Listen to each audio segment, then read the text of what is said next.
Orestria, and welcome to AnimeIndecision. I'm watching Symphogear AXZ, Episode 2, Last Resort. God, you know you're a preschool teacher when you, demonstrate 2 with your fingers to make sure people understand. Sorry. First off, thanks to Dual Gundam 1, who helped to tell me which girl was which in terms of the Illuminati. Apparently this is Saint Germain. This is Cagliostro, and this is Prelati. The TLDR is that these are all gender-swapped versions of alchemists or rumored alchemists who legend says have discovered immortality. In fact, some of the rumors even say that Cagliostro and Saint Germain are the same person, which obviously they're not in this show. Last time, we left off with Maria, Shirabe, and Kirika using the last of their linker to fight the gendered-swapped Illuminati alchemists and their giant snake, to save some people whose names I don't remember, but they're a part of the song group. We also see the new opening theme for the first time, and what I really liked about that was that it showed a training or workout clip for each of the girls. I like that the show is revealing to us, reminding us that even though this is kind of a magical girl show and they fight using their armor, that these girls are actually strong and athletic in real life. We see Hibiki doing her Bruce Lee-inspired workout. We see Tsubasa doing some kendo shit. We see Chris doing archery. I always forget that her relic is some, archery relic, because, all the Gatling guns. But it's technically an archery relic. We see the 2 little pipsqueak girls, rollerblading and running, and we see Maria boxing, and, that part was really doing it for me. It was really awesome looking. I really like Maria. I'm sorry. Unfortunately, I found myself wishing I hadn't watched, because the opening shows a little more than I would have liked. It shows the Illuminati Ladies each having a jewel-looking heart-shaped thing, and it gives them what appears to be Symphogear-like armor. And the wheels in my head are turning, because it cannot be coincidence that there are 3 Illuminati girls. I'm doing the preschool thing again, I'm sorry. That there are 3 Illuminati girls, and 3 cute heart gems, and 3 friendly Symphogear girls who've just lost the ability to transform. Getting back to the episode at hand, there are 2 characters I neglected to talk about last episode. The first of whom is a local boy our main trio saved last episode, and he told them he could take them to wherever they're going. I think it's his village, because they think that the commando guys with the noise are hanging out in his village. Also, he looks like he's 11 years old, but he's driving a truck, so. The second character is Elf9, and in fact, I neglected her so hard, I neglected her straight out of my What You Need to Know About Symphogear video. From what I recall, she's basically a clone backup body for Carol. Because Carol had these marionette fighting things that she made that went and fought the girls. Elf9 escaped Carol and was helping the Symphogear girls to fight Carol's new alchemical noise. And then there was a super obvious twist, which is why I didn't bother mentioning it in the catch-up video, where Carol was actually using her to spy on everybody. Elf9 didn't know that Carol was using her to spy, but I don't know how she didn't know. It was the most obvious thing in the world. Anyway, thanks to the ending of last season, she's a real girl now, and she helps the good guys, without the accidental spying. This episode, Elf9 reveals that she never got around to figuring out how to make more linker. I don't understand how she could have any other job than that, because that kind of seems like a priority to me.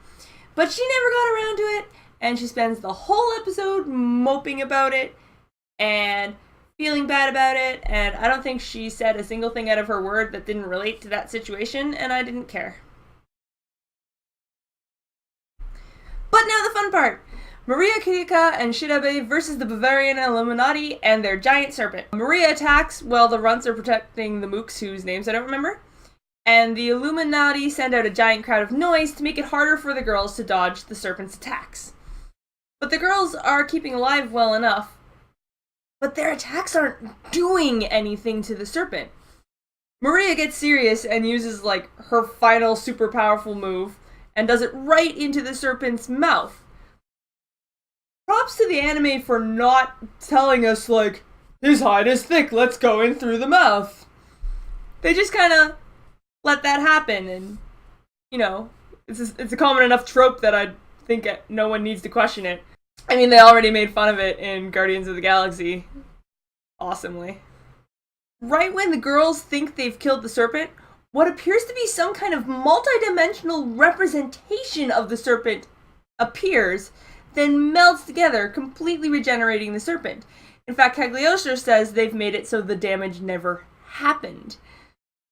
This was all an experiment to see if they had finally attained this divine power, and it is a success. Their Serpent is literally unkillable. Our girls peace out after that. Retreat, but not before Maria makes Cagliostro go all... My beautiful face is ruined! On us.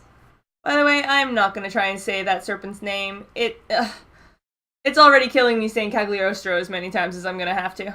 When they get back to the HQ, they all seem completely unconcerned about the 2 other cars of agents we saw the Serpent kill. And are all chatting and shit like normal. Rip, nameless red shirts. You have already been forgotten. Meanwhile, the main trio arrive in the boys' village, where one of the military guys with Noise is there, and he threatens to destroy all the people in the village. He's already got them surrounded. But he's dumb, and he just lets the boy wander off to sneak around and distract him. Long enough for the girls to save the villagers. The military guy is pretty mad at the boy, and he sends Noise after him. And the Noise get him! They touch his leg! And then it cuts to him alive, but legless, and it's revealed that Chris shot his fucking leg off. Chris, in the millisecond before the disintegration managed to go up his leg to the rest of him, removed the leg, and for the first time ever, saved someone from being disintegrated by the Noise. This is a terrible thing. No, seriously.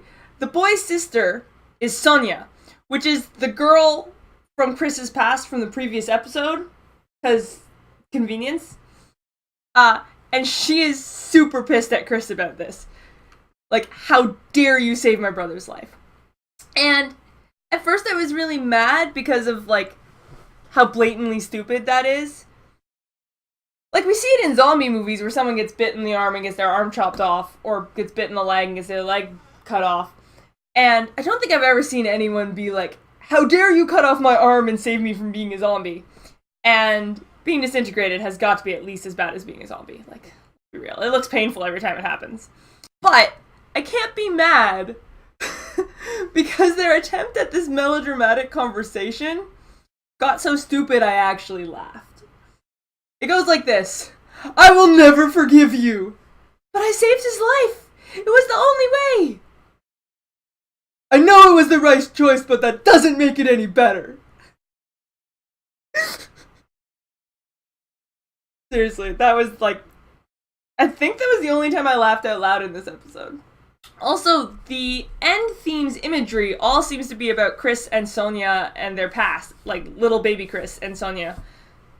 So I presume this is going to continue to be a big deal.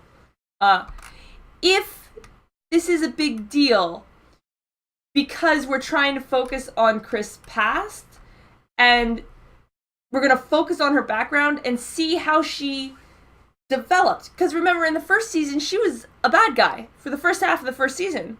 And if they're going to go in depth of her background and show how she came to be a villain, then I think that will be really cool. I just hope it gets a little less stupid than it currently is. We cut to Bad Guy Vision, which shows us what would probably be the coolest scene in this entire anime, except it's all still frames. We don't actually get to see the action. But it's 400 years ago, and it's Saint Germain and a new Illuminati guy called Adam and our Crystal Girl fighting Fine on a pirate ship. And the character designs look so cool. Like, if someone made me a Pirate Fine cosplay, I would wear that everywhere, like, all the time. Like, every time I had an excuse to be in cosplay, I would be in that Pirate Fine. It doesn't even matter that no one would know who I was. I would look so cool. And honestly, I like Saint Germain's old-time-ish dress kind of more than her current suit jacket. Also, this Crystal Girl has the painful character name of Tiki.